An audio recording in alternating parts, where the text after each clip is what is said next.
Tenareo raha ratiraty. Zaho ndraiky livozaka. Bon, zay fa ty misy hafatra avy any amin'olo Port Berger.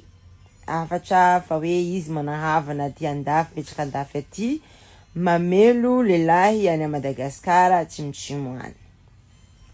Ka avazy toy lay madamo, tiako avy aminao any madamo. Fa longolongo avao. Mijaly havanao reo, mamanao mipetraka amin'ny trano bozaka zany ono. De anadahinao mamboly, anefa tsisy fanampia ataonao andreo, fa volanao mandeha amin'ny lehilahy atsimotsimo zao any. Mety arahantsika malala ihany le olona angamba, je sais pas. Bon. Lela sao de ta. Bon. Ka hainao madamo, raha vatany marina korana zegny. Havana fo. Ray aman-dreny nahitana masoandro. Na ino plaisir tianao atao amin'ny fiainanao, ray aman-dreninao aza hadino. Ray aman-dreny na olo anao io.